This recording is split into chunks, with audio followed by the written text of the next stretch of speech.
Well, good morning, my loves. Welcome back to Sparrows and Home and Garden, and welcome to a Wednesday. It's Wednesday today.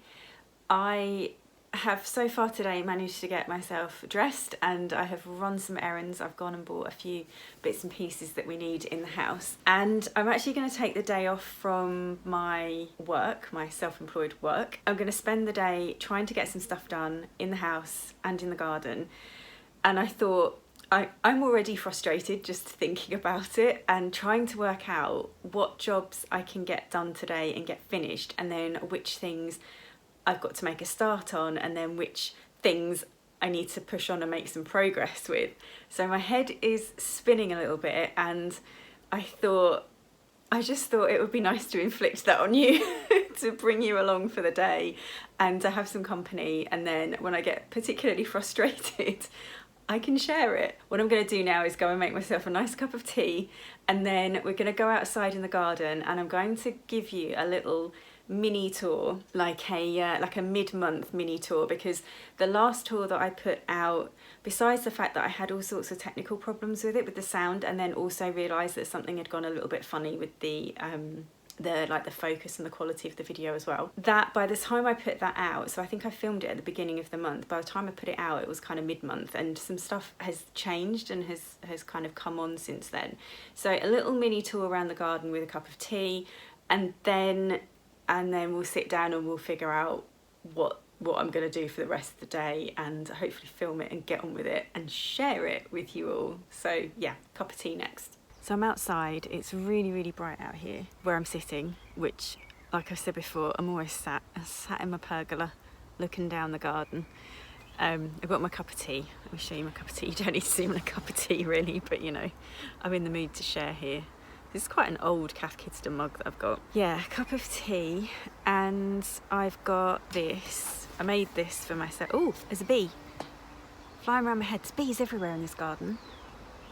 Which brings me to one of the things that I want to do today. So I painted a bee hotel yesterday, I think it was, maybe even the day before, over the Easter weekend anyway. Painted a bee hotel. I kind of got cracked on with that because we've got 2 bee hotels up already, and the bees are just flying around like looking for space to get in there, but of course they're kind of full, and you know, we're on the verge of the bees that are already in there coming out again, and we need more because there's just so many bees, so many solitary bees. And I really want to attach that and hang the new one up. That's the plan. Sorry, I'm just looking at the wrinkles. Sharing my forehead wrinkles with everyone where I'm squinting in the sun. How attractive. But yeah, I'm sat here with my cup of tea. I've also got, I made myself this. So one of the things that I do to earn a little bit of income is I make like little notebooks and planners and things, and sell them on Amazon KDP, where they print them off basically whenever someone orders them. I kept thinking to myself, I want a garden planner, and then the ones that I was looking at didn't have all the stuff in that I wanted in mind, so I just made one. And I'm just going to go through my list of April jobs and see what I can start doing today, or what I might be able to get done today while I'm sat here in the sun enjoying the garden. Let me show you what I'm looking at first of all. So we're looking at some very wobbly camera work because my gimbal needs charging. It's a cup of tea. It's very pale milky tea this morning. And you can see actually quite a lot of the garden is in shade at this time. It is about 10:30 last time I checked. And this is a really good tip, really handy thing to do, is to actually sit in your garden at all different times of day and work out when certain areas are getting the sun. So for example, this bed is kind of getting the sun during the day, sort of morning and midday, and then this other side on the left here is in the shade in the morning, and then this all kind of brightens up and lightens up in the afternoon and evening. And it's just really handy to know what kind of conditions you've got in your garden, like sort of microclimates and things like that. So yeah, sitting here with, you know, notepad and pen and cup of tea and just observing is really, really useful. Okay, so here is my gargantuan list of things that I want to do in April. The only one I've done so far is to dig a potato bed at the allotment and get some potatoes planted. The allotment is a whole other story. I need to make a video of basically sorting out the allotment because it's just terrible. It's just awful. I've got things like to chip and shred all the prunings and things that I've got, and I have got a lot of them. Clear the utility area. I think I spoke about that in my last tour. There's a section of the garden that I want to turn into just like a working area. It needs covering over, and then I've got a load of slate that can go on top of that. Stay on top of bindweed. That's so important because I've not had it in my garden before, but about 2 years ago it appeared. I just wasn't active enough in trying to deal with it, and I already have nasty weeds. I have brambles, I have ground elder. I've just got particularly pernicious, nasty, horrible, shitty weeds in my garden, and the bindweed has just added to that. The ground elder I've more or less got rid of. It's down the bottom of the garden, but the top bit that's I suppose like cultivated and used a lot very rarely gives me any trouble. I need to mulch the veg bed, sow some veg seeds direct. Oh, create the runner bean teepees. I think I did that, or I started to do it. I possibly haven't finished it. Fix a bird table, paint and put up bee hotels. Right, one of the bee hotels went mouldy because it got left out and was stewing in water, so I've actually only got one. I do need to paint that and put that up. Plant potatoes in pots, that's a fun one. But yeah, so these are all of my my jobs to do. And then, oh, I do need to add something to my pests and diseases. I've got aphids appearing around my spring onions. So that's what I did on Monday, and then where are we now? Wednesday. I need to have a think. I'm going to pick 3 things from my list and add them on here. So give me a minute while I decide what 3 things I'm going to do. Righty ho then, people. Let's have a look at what I've decided to do. So it's sunny today. Nice temperature of 14 degrees. I think it's due to go up to about 16 degrees this afternoon. Those of you that are in the US, if in fact I do have anyone watching from the US, that's 57 degrees Fahrenheit. My 3 jobs that I've picked are to clear the top section of what's going to become like my little utility area.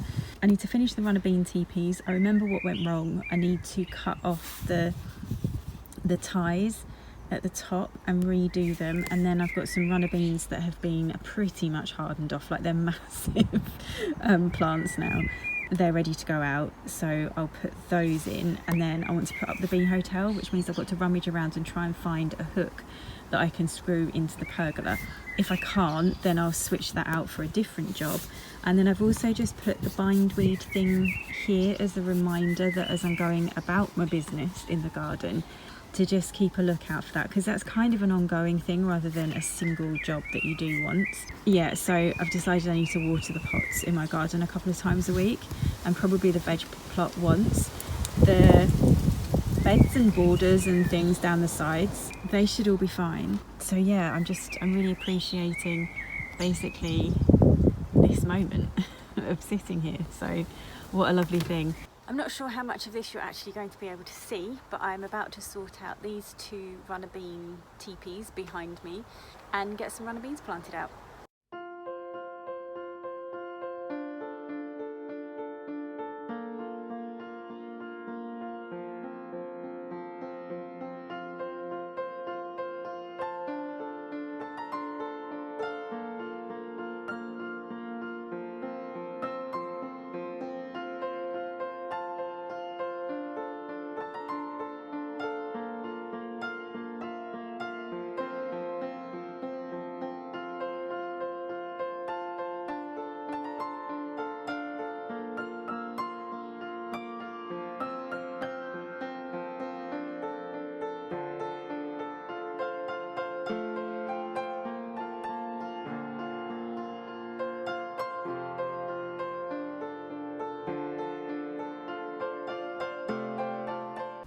So the next thing I decided to do was to hang up the bee hotel, but I realised that I didn't have a hook or a screw that was the right size to do that. So instead I planted out 3 second early Charlotte potatoes in a load of old spent compost from last year. I will top it up with fresh compost and make sure I feed it, and we'll see how well the potatoes grow. And now it's time for the mini tour that I promised you at the beginning of the video, but I didn't get around to filming it until a bit later on. I'm also doing a quick voiceover for it just because there's quite a lot of neighbour noise and things going on in the background. You can see here that I've planted out 3 runner bean plants into this pot, and I will put some more into a couple of other pots that I've got as well. I've still got loads of beautiful tulips on that table, and they've really come out into their own now. They look just as sensational as before, if not slightly better. Still got quite a lot of rubbish up round here near the house. That pot at the front there is the one that I've just planted those potatoes into, and I've got a few spring onions and bits of garlic left at the back there. Some more runner bean plants that need to go out. There's a little bee hotel that's waiting to be hung up. And yeah, I just can't wait to get rid of all of this equipment and stuff that's around the house and be able to put it towards the back of the house or the back of the garden instead.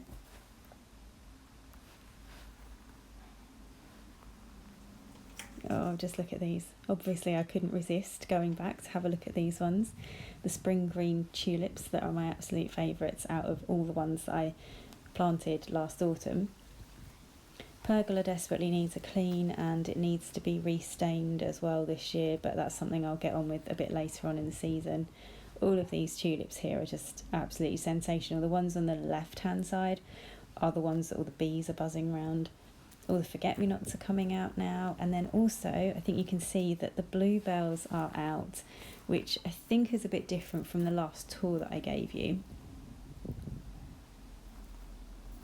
The peonies though, I always get it wrong when I think they're going to flower. They always take a lot longer than I think, so I'm waiting in anticipation, lots of tense anticipation for those to start flowering, because they are spectacular when they come out. Again, you can see that all the daffodils are pretty much finished. Those tulips are pretty much done. Quite a lot of weeds coming up in this area that I haven't done anything with. Still removing the ivy from the apple tree over there as well, and these tulips are looking fantastic as well. And oh my goodness, just look at the colour of this. This is the golden marjoram next to a beautiful red heuchera, and then there's 2 or 3 sort of spreading ground cover plants at the front there that look amazing. Oh, these tulips I've never seen before kind of anywhere. They're quite short, and they were in a mixed pink sort of bundle or job lot that I bought last year, and yeah, I just found them really interesting because they were a bit different from anything I'd seen before. And then these are the runner beans that I've just shown you that I was planting out. So they are out and hopefully will start to grow. This is the next bit that I'm going to tackle. So this kind of junky area here is the bit that I want to get cleared, and yeah, I'll try and show it to you from a different angle as well in just a moment. Here we are. Right, so facing sort of up the other kind of part of the garden, the section that I've just been pointing my finger at, that's the bit that I desperately want to get cleared.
Okay, I've just realised that I've forgotten to plug my microphone in, but we'll just have a little quiet segment.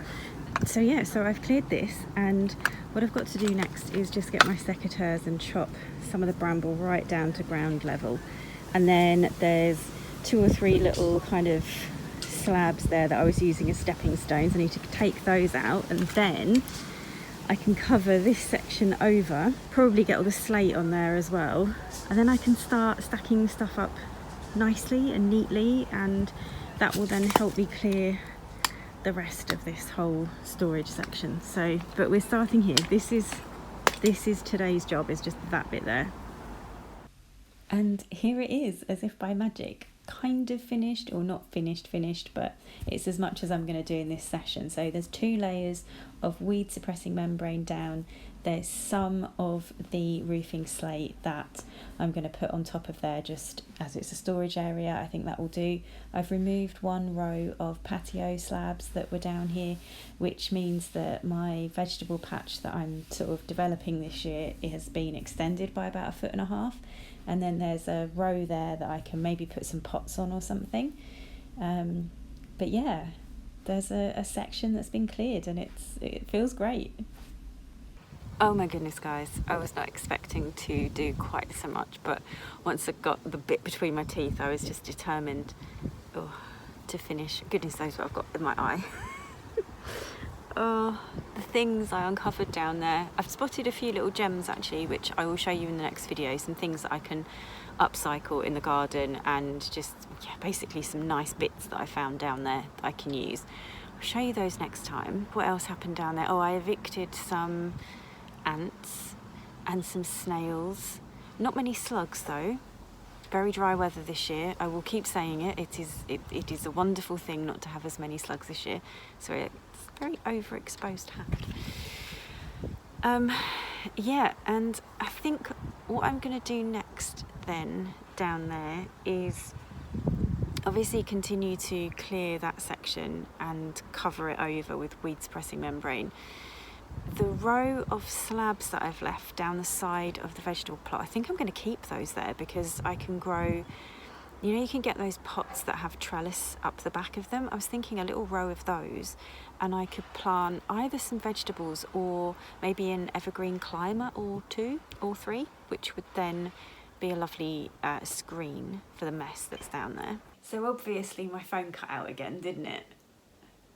I'm having so much fun at the moment. All of my like technical stuff or technical side of things is just going wrong because I have a gimbal which also converts into a tripod, but it won't hold up my phone when it's got a microphone attached to it, and that's why I was starting to use the lapel mic. So what I've ended up with is a load of different pieces of kit, some of which is cheap, some of which is expensive, and none of it all seems to fit or work together properly. And then there's my ancient iPhone, which just, you know, it's got a backlog of, those of you that have iPhones, you'll know that you end up with these like caches of, I suppose it's stored information, like system requirements and system something else, and all of these things that, even though I go through the processes that are recommended on blogs and videos and things that are meant to clear all of the space, it doesn't actually do it. I still have quite a lot of stuff on there, and the only thing that will sort it out is a factory reset. But I am due to have a phone upgrade in, I think, a couple of months now, so hopefully things will at least get a bit better when that happens. All of the technical stuff aside though, I've really enjoyed starting to make videos again, and I'm really enjoying being out in the garden, and I find that I do get quite a bit done when I'm recording, which I didn't think I would. I thought that it would be a bit of a faff and that it might become irritating, but actually no, it's been good, and it feels really nice to share share some of my favourite things, my favourite places with people again. So yeah, so it's all good, it's going well. And I've just managed to spill tea down myself, which is just, it's very clever, very smart. I think that probably means that I need to quit while the going is good. So if you have watched this video all the way to the end, then thank you so much. It's been lovely to spend some time with you again, and hopefully I will see you back again soon for the next video.